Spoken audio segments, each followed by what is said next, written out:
Hey everybody, this is your boy Garrett J, the founder of Wake Up Warrior, and your co-host here with the founder of DKW Styling, Danielle K. White. My voice is still a little bit raspy because, I've been yelling my ass off. And while I've been yelling my ass off, my wife has been freezing her ass off. Welcome to Date Your Wife podcast, and right now we're sitting in our bed. That's right, coming at you with this podcast in bed. The only unfortunate piece is we are literally both completely dressed and, I've got the heater on. Talk to me about why you're freezing, Mrs. White. Tony likes his events super cold, but when you're so cold, it actually has like a reverse effect on me. I start to get sleepy. But I think today we just picked bad seats because we were literally right under the most powerful air vent ever. I looked at the girl next to me and her hair was literally blowing in the wind. So needless to say, I had a leather jacket on, long pants, closed-toed shoes, and I went and had to buy a giant beach towel, and put it on me like a little Eskimo, and I was still cold. My nose was running. I was so cold. But we actually came here. It's funny, we came here 3 years ago. We went to one of Tony's other programs called Date with Destiny, and that was here in Florida, and it was in December, and Garrett, I guess Tony's son was in Garrett's Wake Up Warrior program, and randomly one day on a Sunday, we were watching on Netflix, I'm Not Your Guru, is that what it's called? Yep. And up until that point, I had never really been into any of Tony's stuff and hadn't done a whole lot of I don't know, what would you call it? Personal development. I hadn't done, yeah. I mean, I kind of because I'm married to Garrett and kind of adapted a few of his mindsets and kind of merged them into my own business and whatnot, but I'd never really been to an event. And I always thought of him, when you hear personal development, I was I just think of a bunch of hippies sitting around hugging trees. I know that sounds bad, but honestly, when Garrett and I were financially struggling and we kind of lost everything, and Garrett owned mortgage companies, and it was in 2008 when the market went kind of south, and we were both faced with this decision of okay, we got to do something, and Garrett went through this journey of literally a lot of self-discovery, I guess you could say. And you were attending events where you'd sit in a tent and smoke would come out and you're kind of going to some weird shit. Yes. And I even remember I was what is this? And I'd go to a couple of them and I was I don't get it. These people just want to stare at me all creepily. Literally there was at one point they're now look into your neighbor's eyes. And I was I don't know what we're supposed to be getting out of this. This is really fucking weird. So I kind of had my own ideas of what personal development was. I was this is some weird hippie shit. And I actually kind of somewhat think of myself as somewhat hippie. I'm very intuitive and but I just was I don't know what this is. So anyways, we watched I'm Not Your Guru, and I was what is he doing? And Garrett's he's processing people. And I was well, that seems to make sense. And there was just more of a logical feel to it and less stare in your eyes weird shit. So I was hey, that'd be cool. That'd be fun to go to it. And then he's actually, Tony's son is in my network or in Warrior right now. I wonder if we could get into his next event. And this was literally the beginning of December in the event. I think it was in 3 weeks. Yeah, it was a month away. Next thing I know, he's all right, I got tickets and we're going to go. So we ended up going, and it was the longest thing I've ever done in my life. But I'm very visual, and it's hard for me to sit in a classroom setting, but they have you jump around and sing, and they make you the funny thing is I don't really like jumping around, and then they do these weird massage trains. So everything about it is really weird. I'm please stay out of my bubble and don't rub my shoulders because it's really weird. It's weird, but it keeps the energy up and whatever. So we go to this event. Was it 5 days or 6 days? Six. It's 6 days, and I'm used to hair classes, where hair classes you go, they're 8 hours, or wham bam, thank you ma'am, see you later. And we get there, I'm when do we get a lunch break? He's oh, you don't get lunch breaks. I was okay, when do we get a dinner break? He's you don't get you literally go from 9 in the morning till 2 in the morning. And I was what? And the kind of psychopaths are coming to these events. But then But then by you are one of those psychopaths at the events. Right, but I feel like by day 2, you're kind of like, you're geared up, you know what to expect, you're in there, you're like, okay, and you find yourself dancing and cheering and doing the weird massage train. So Give me the phone. You make it sound like it's like some giant orgy. Like, oh yeah, I go to Tony events, a giant orgy, just massage train. It could be that we were just watching something about Mary. So, yes, she's going to continue the story. For those who have never been to a Tony Robbins event, this is not necessarily a bad thing. Yes, you are in the room for a long period of time. All right, continue. Okay, continue to go. You didn't even let me finish the story. I just had to insert myself on the massage chair. Yes, I'm just giving you a visual because, Exactly, that's the problem. There's a visual. Right, hey, we went from staring at people to massage trains. I don't know. So, anyways, we're there, and throughout the event, you have homework, you have a notebook and all this. And I remember there was a lot of things that changed the way I think, and I'm sure Garrett had a similar experience. Talked about the whole introduction of this is your story. I'd never really heard that concept before of hey, this is your story, you need to change it. And I was like, oh, that makes sense. Anyways, how he broke everything down seemed very logical to me, which I liked. I was like, okay. And everything was mapped out really pretty on screens, and which I also liked. So it was just very simplified. And he talked about values and what your core values are. And it helps explain why we operate the way we do and why we get stuck in our stories. And for me, I'm like, holy shit. Okay, that's cool. And anyways, one of the big points for me in that event was you got to write down, I just remember they're dream big. What do you want? Where do you see yourself? And then they were okay, make some goals. What do you want in this next year? So they tell you to dream big and just write down literally, you want an island, say you want an island. But then they're okay, now what goals do you want in the next year? And I remember thinking okay, I'm going to write down all these things that I felt were more 5-year goals. And then after that event, we made some major decisions in our marriage and in our business, and we just had some huge shifts that year. And it was funny because I looked at these things as so far off in the future, and we ended up, one of the things that I wanted to do personally, and I'll let you share on this, Garrett, but we had been renting a home ever since the mortgage company kind of died. We had to short sell a home that we had, and we were super in debt with credit cards. We almost went bankrupt. We didn't actually go bankrupt, but we were renting homes, and we were both kind of building our brands. And Garrett's brand and my brand, they both started to pick up, and we were both making decent money. And we kept moving we moved every 2 years for the next, 7 years. Yeah. 7 years. And I got to this place where I'm sick of moving. And I know a lot of women, but they want a lot of security. And security for a lot of women is a nice home. And it wasn't even about the home. It was just I'm so sick of moving somewhere every 2 years. And we have 2 little girls. And I was just I'm so sick of this. And I felt like Garrett was running. He had this pattern of kind of running. And I remember one of my personal goals, I was we need to buy a home.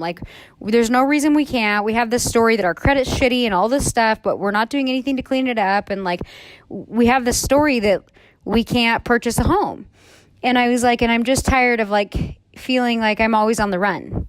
So I remember one of my goals, there was this neighborhood in California that had these huge $1 million homes right on the beach, and they were beautiful and amazing, and I was we're gonna live there. And I remember standing over the edge when we first moved to California, and we've been in California almost 5 years. And when we first moved to California, no, it's 5 years this November. No, we moved October 2013. It's now so 6 years. Okay, so so almost 6 years. And I remember when we first moved there, we probably lived there for a year. So it was 5 years ago. But I remember there was this beautiful neighborhood, and we were leaning over the edge, and I was I saw us. I was we will be in this neighborhood, and it's going to be, and I looked at Garrett and I said, and it'll be a lot sooner than what you think. And I just kind of felt it, and I knew it. And anyways, one of my big goals that I wrote down from going to Day with Destiny. I remember saying it would be when the girls were in high school. I was maybe by the time the girls are in high school, we'll be at a place where we could pull this off. And you said, oh, no, it's going to be a lot sooner than that. Now insert us at Date with Destiny of 6 days. Danielle's very first event, very first time she's ever gone to any event of Tony Robbins. I had never been to a big Tony Robbins event either. I'd listened to a lot of his content online. Hadn't been to UPW, Unleash the Power Within. And so this is our very first event. I was loving the shit out of it. Lost my voice, got sick because I was yelling so damn hard, like just submitted to the process, went all in. And so did Danielle. They separated us. We were in different groups. We even had 2 separate beds in our hotel room. Right, as ironic as it was, well, we booked late, but I mean, we just didn't even know we were going to the event until like 3 weeks before. But like the irony of all of it was we had so many distinctions as individuals and as a couple. It gave us a chance to talk about things and envision things that we had never envisioned before, or we had envisioned, but we had never actually committed to as a couple. And so we're sitting in Florida, Orlando, no, I was it Boca Raton? No, it was Palm Beach. I think it was Palm Beach. Boca Raton, wasn't it? I don't know, maybe it was Boca Raton in Florida, and we're writing down our targets, and inside of that, Danielle writes down some targets. Well, yeah, no, one of my targets was I was just like, we need to get over the story that we can't buy a house. And for me, in our lives, I'm always the one that like sees an idea, and I don't see it, I entertain the idea. And so whenever I entertain an idea, I get borderline obsessed with that idea. And I literally, like, I just visualize it and I'm like, okay, I don't even know how I'm going to get there, but I just get like borderline obsessed. And I'm like, there's got to be a way. Let's just entertain our options. Let's see what happens. And so anyways, back to the house story. So I tell Garrett, I'm like, okay, I think we're going to be in there. Fast forward, we've done leasing. We're at a point where our lease was like coming to an end at one of our homes. And I'm like, let's look to buy maybe. Like, I don't think our credit's that shitty now. Like, we've cleaned a lot of stuff up. We're making good money. Like, I don't think our credit's that bad. Like, and so I didn't actually tell him this. I literally just looked online and I found a realtor and I just started going around and like looking at places. I was like, oh my God. And I came home one day and I was like, oh my God, remember that neighborhood? Like, I win just for fun. I didn't go just for fun, but I'm like, I win with some realtors and they like showed me around. It's incredible. And I'm like, I made an appointment at this other house. You should just come. Like, you should just come and check it out with me. And you came and I think you were like, holy shit. Like, the vision came a little bit more real for you. Right. And Did you say how we wrote it down at Tony Robbins' event, though? Yeah, I don't know if I did. But that was one of my goals, was like, I wanted to buy a house, and I specifically wanted to buy a house in this neighborhood. And we were just leasing a home, and that seemed like the neighborhood and the house that we wanted kind of seemed like a big jump. Like, it was like a massive jump. So, but I just kind of felt like, no, I think maybe we could do it. So anyways, fast forward, we start looking around with a realtor. I plant the seed in Garrett's mind. He comes and looks at the house and he's like, holy shit. And I'm like, wouldn't that be cool? Wouldn't that be cool if this is not that far out of our reach? So then all of a sudden, when I plant a seed in Garrett's mind, he was like, okay, well, maybe let's see. So he starts going to his bankers. He starts figuring out if we can get a loan, all this stuff. And we just start looking all up and down Orange County, and nothing feels right. And then we go back into this neighborhood. We see a home that we like. And anyways, we ended up getting a loan and getting this house.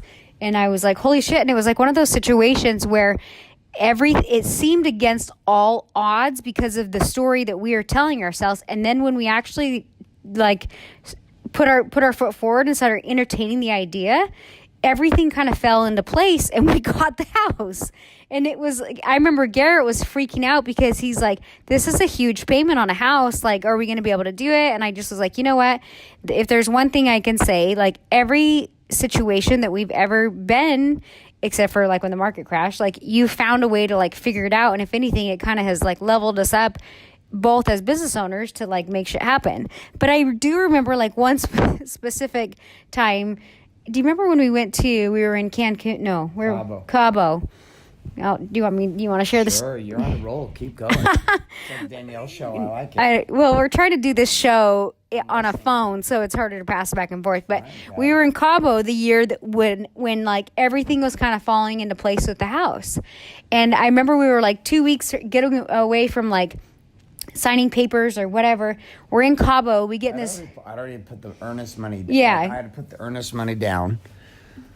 Which, I mean, when you people talk about what's the big difference between leasing a house or owning a home in Orange County, California. Well, the difference is called down payments. And when in California you have 3 different. You have traditional loans, you have jumbo loans, which is up to $3 million. It's like $1 million to $3 million, which in any normal community across the country, outside of places like San Francisco, Orange County, California, beach coastal property, New York City high rises, Chicago high rises, you're just not going to find it. To get into the realm of 10 million or more, you go above 3 million, you go into super jumbo. When you go to super jumbo, the percentages go totally different. Like you're talking 20 to 30% down, sometimes 40% cash down. Plus the property taxes are intense too. So the area that we were looking into, the property taxes are 2% a month. 2% annually on the property, which was the property tax on this house alone were more than the rent we were paying, the lease we were paying on the house we were just in. So there were a lot of elements involved in this, which was more than just payment. It was millions down, and there was all these. It was just a shift for me, and I'd already put $150,000 down, earnest money, non-refundable on this deal, and I'm sitting in Cabo and I'm going through a complete fucking meltdown. I'm like, holy shit, we can't do this. We get in a huge fight, Danielle and I, about it. I leave the hotel. I go walking down the beach, and I'm literally walking in this war with God, war with myself, war with my stories, just war. And I walk miles, and I sit down on this big, huge rock looking out at the ocean, and the moon's out. The waves are crashing. The moon's out. I'm not surfing at this point, so I don't even understand or appreciate the ocean. When we'd moved, I start surfing one minute we move into that house, about 6 to 8 months later. But I'm sitting there on the beach, and I want to quit. I'm like, fuck this. Fuck Danielle. Fuck everybody. I'm not doing this. I had gotten into this weird place where I was a bit of scarcity. I was scared. I was fearful about, can I pull off this next level of living? What is this going to do to me? Do we need to do it? And you were pissed at me out of nowhere. And this is when I knew you were feeling just scared about the whole thing. Is you started to blame me, why do you need a fucking house? What does this prove to you? And I was like, you motherfucker, everything came lined up, and you're sabotaging this. Why? I was and I didn't get it, and I was so pissed, and I was like, oh my God. I felt like you were looking to create an argument. You were looking for your out, and I was like, you are not getting your out. I will not let you. This is ridiculous. But you did have a long walk. So I come back from the long walk, and Danielle, I shifted. Danielle kicked me in the ass. And by the time we came back from our trip from Cabo, I was like, fuck it, we're doing this, let's go. And it was funny because my traditional bank, Chase, had said they wouldn't finance me, and so I found somebody who would. And everybody, there's, if you look at the trajectory of our world, and this is going to be the lesson for today's show, is two things. I'm gonna back up to this. All of this began with a vision, and that vision began long before we went to Date with Destiny with Tony Robbins. Right now, we're currently at Business Mastery together here in West Palm Beach, Florida, for 5 days at Business Mastery. Recording this in our hotel room, trying to warm up from the ice box, which is, if people think my events are cold, it's fucking ridiculously cold in Tony's events. So cold that I started getting tired. I was so cold I think I'm getting hypothermia right now. But there was a moment where you had a vision, but then there was a going to something together where you committed to something. Danielle and I at Date with Destiny wrote in our journals exactly what our life became that year. And most of the shit that we wrote down seemed impossible. Well, it was just more 5-10 year goals. But they were the shit we wrote down, I was convinced would happen by 2019, 2020. How many times do people think oh, when my kids graduate high school, then I'll have time to pursue what I want? And that's not how it works. And then you lose a decade of time that you have to make the steps in order to get to where you want to go. It's not like your kids go off to high school or whatever and you're like, now's the time. By then you've lost steam, you're older, you lose momentum, and you're just like, fuck it, let's just survive till we're 65 and then hope that we have enough to retire and live off of that. And I see a lot of people say and do that too. And especially a lot of I see there's a lot of moms too, their kids are done and graduated and then they're kind of feeling where'd my purpose go? Now what am I going to do? So it's just, I think it's I don't know, it was a crazy year. It was an insane year. So we leave that Cabo experience, and I shift, and we pull the trigger, and I make it happen. And within 3 to 4 months, it became our new normal. Within 6 months, it became you to make different business decisions. like Oh, I was just gonna say, like, I feel like sometimes in life and in business, you put a cap on what you think you're able to produce or whatnot. And for us, when we're in a situation where, like, okay, here's the new numbers we need to hit, we figure out how to make that happen. And we both, like, leveled up in business and just kind of continued our journey. But when we were put in that situation, like, to sink or swim, like, we had to figure it out. And I believe that you wouldn't have made the move if you knew you couldn't level up in business. You know what I mean? And so I personally think, like, I think all of us are scared, but you had to have some level of confidence to actually pull the trigger. There's a massive amount of confidence in it. I think, like, what we were looking for is permission. And the permission that came through making this leap. And this neighborhood, I mean, there's a lot of stories I could go into that are just not, like, we don't have time for on this, like, podcast to talk about. But there were so many situations around this environment, and it was killing so many stories for me. You know, like, when things went down in 2007 into 2008, like, and our credit got trashed, I mean, people say, why did you build your businesses from cash? And I was like, well, because I had a story, and the story was I couldn't borrow money. Like, because I was used to I was used to my cards, like my cards 10 years ago would bounce, and like, they just wouldn't work. They would get declined. It was like, it was fucking horrible. And I had so many emotional experience around that. So I had just given up the idea that I was going to get financing for anything. I was like, man, we fucked up real estate so bad. There's no way that we're ever going to get lending again. Even though there were a lot of people I knew who weren't even close to as good a situation as we created. You know, and there I was, still stuck in the story. So buying this house and investing in our family and moving into this home literally shattered an entire box, like a frame of ideology that had surrounded my brain, not just in our family, but in our marriage, in my business, and in my life. And it started with us having a conversation. It accelerated by going to Date with Destiny with Tony Robbins together as a couple for the very first time ever. You and I went to an event to work on our businesses and our lives together. That's not true. Second time. First time was in 2008 to a program called My Life Book that you skipped out on after like 3 hours. Oh, that room was weird. But, like, we go to that, we make the commitment, and we leap. So it is impossible for you and me to continue to create bigger results inside the container that we are in. Right, many of you listening to this right now, you're still living in the same neighborhood you've been living in for years and years and years and years, and you want to grow as a couple. You live in the same state, you live in the same environment. Like, we literally had to leave our environment over and over and over and over again to get to a place where we could ultimately choose a life that was ours as a couple and ours as a family. Like, we don't do things like our way. Right now, our daughter's, like, having heat at their school, and there's all this drama and shit going on between her and another girl. And me and Danielle, Danielle's got something to say. I was going to say, like, we got to the place, too, where I was like, we need to settle in a little bit. Like, for me, I know, and Tony was actually talking about this in his event. Like, a lot of times people will have massive amounts of growth or change based on, like, pain.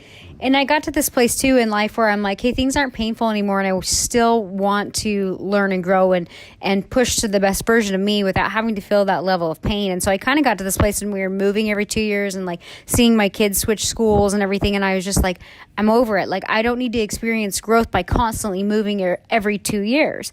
So even though, like, we did that for a while, I finally felt like it's time to settle in for a minute. Do you know what I mean? And I think that helped kind of just destroy all the old stories and help take our relationship and our relationship and businesses both to the next level. I mean, it's so crazy how letting go of, like, one story, how it can actually affect so many other areas and stories inside of your life. And it can completely change your values and how you operate and how you make decisions in life. But it's funny because I slept in one morning and at Date with Destiny, and Garrett comes back and he's like, I joined Tony's Platinum group. And I was like, what is that? And he's like, we get, like, unlimited events and all these cool trips. And I was like, oh, okay. And then it was interesting that next year, I was like, when are we going on the events? He's like, oh, my schedule's packed. We're not. I was like, okay. And then he's like, they're going to put our membership on hold. It's fine. Maybe we can do it next year.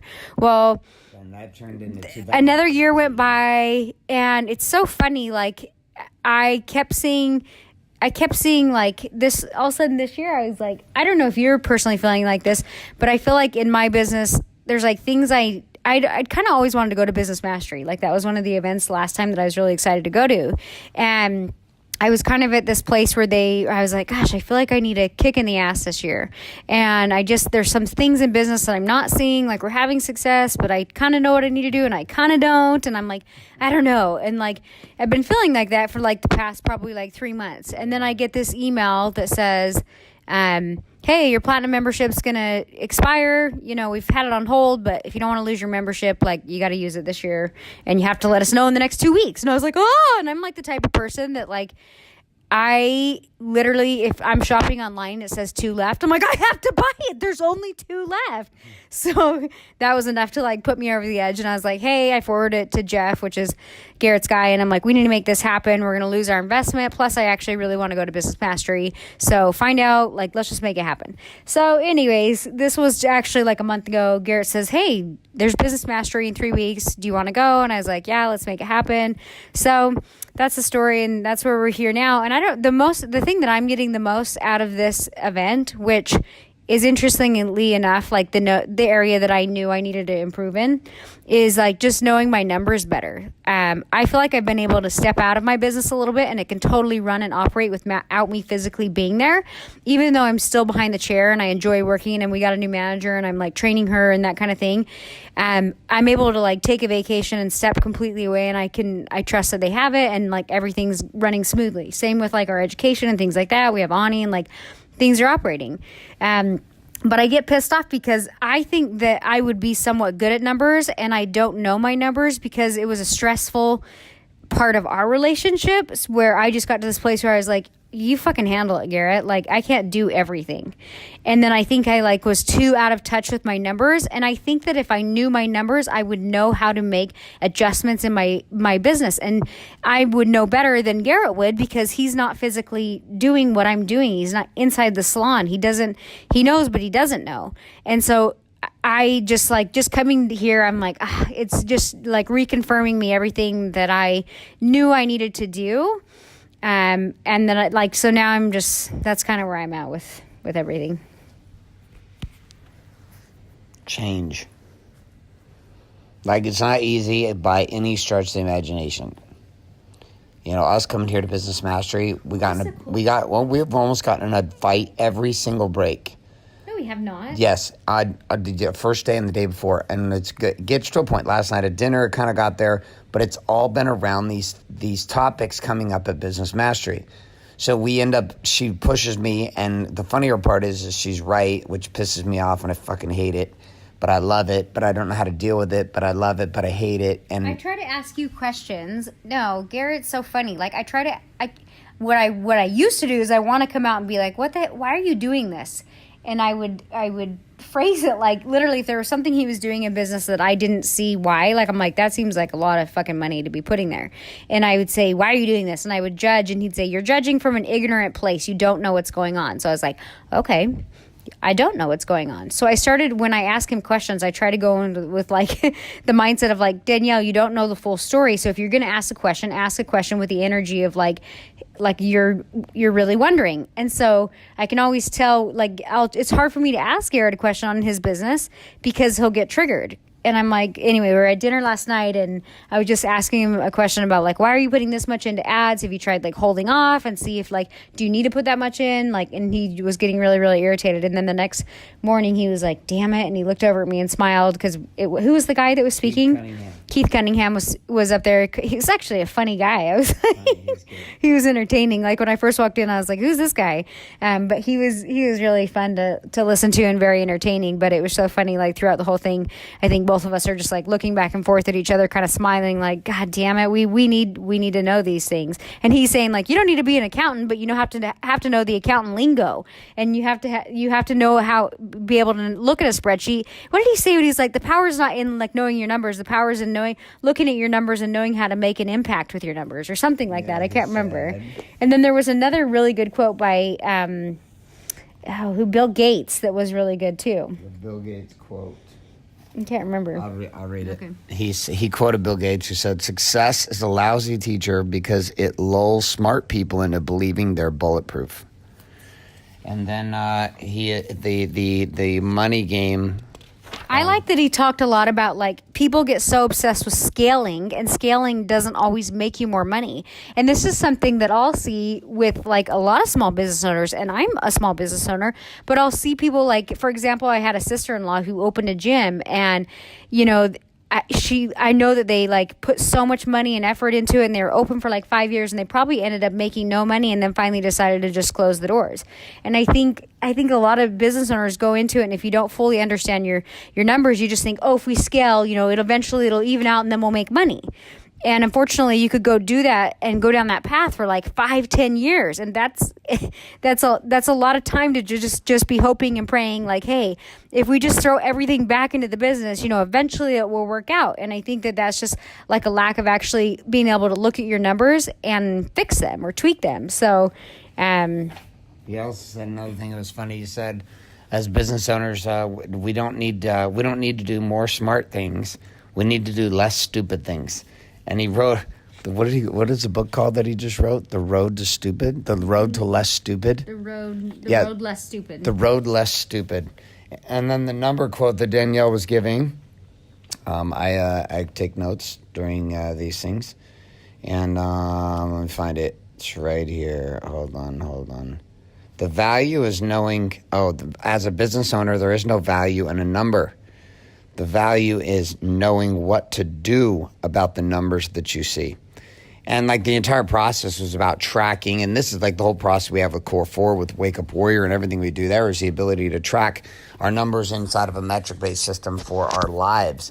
And here we're learning things like date night, one time a week. We're learning going to events like this as a couple are important, particularly because we do business, both business owners, and we're in business together. And this process itself is not easy to be married, and it's not easy to be in business, and it's not easy to have children, and it's not easy to be any of these things, right? The trifecta of insanity: choose to be married, choose to have kids, choose to have a business. Like, you do those three things, you're either glutton for punishment and you're a psychopath, or you wanted to have the fast train to fucking big ass results based on the pressure and the power of having to rise. So we're going to bring this show to a close. My suggestion for you inside of listening to this podcast is this: if you've not gone on a trip as a couple with the intention to go to an event where you get to learn together, I would suggest that you do it. I feel like you're not like in the dark. I know when like, well, I have an education program for hairstylists called Money Stylist, and it's not just about like doing hair and naturally made rose, but we teach them like business and mindset and that kind of thing. And it's so funny because if anytime you go to an event, you're like so stoked and you want to like go home and share with your husband or wife, and they're just kind of like, huh? Like you're like, I don't get it. And a lot of times they probably go home and like, we're going to implement this, and this, and this.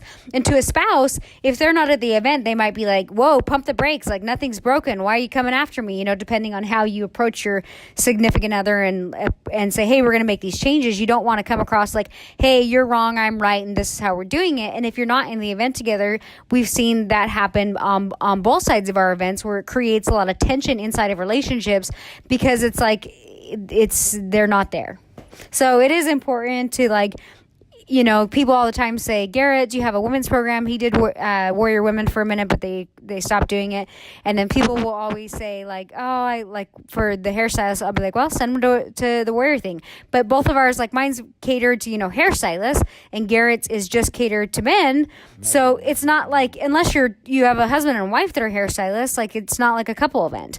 And Garrett, yeah. So you'd want to like, you could go Date with Destiny, or what's the other one he does? UPC or UPW. I want to go to that one because it seems fun. Yeah. I don't know. You're going to walk on fire. All right. So we're wrapping this show up. I'm going to take Danielle on actual date night tonight. We're going to go to a restaurant called Brio here right by the hotel. We may or may not make it back into the rest of the event. These events are 12 to 18 hours a day. They're very long and they're just very get so cold, but they're cold. amazing. So we just pick and choose the stuff that we're going to go to. And right now we're going to go spend time because part of the reason of going to these events isn't just learning from the training and the teachers up front and taking a bunch of notes. It's spending times and having great conversations, and our businesses and our lives are going forward because we're here. So make that decision on your date night game. Talk about it. Talk about what is a trip we could take to grow as a couple. Maybe go to a parenting course. Maybe just go to a couples retreat. Maybe you're going to something different than just a trip to get away, but one that actually has a purpose of learning and educating and getting to put yourself in conversations together. I cannot speak more highly of Date with Destiny with Tony Robbins. We went to it in 2016 in December, changed our fucking lives. We're going to go to it again in December of 2019, fully anticipated changing our fucking lives again as we recalibrate another 3-year vision. And I'm going to go back every 3 years or so to Date with Destiny for that exact reason, which is just to recalibrate a bigger future and do it with my wife together. So I'm standing here looking at this beautiful green and blue pool here at the Hilton right next to the Palm Beach Convention Center where 4,000 people are here for the Business Mastery event. And I'm encouraging you to do the same. Make the leap. You're worth the money, and your family's worth the money, and your future's worth the investment. So that's all we got for you. We're out of here. It's a great show. We're done. It's like 90% Danielle. I'm signing off. This is Garrett J. White signing off saying love and light. Good morning, good afternoon, and... You haven't said that one. Good night.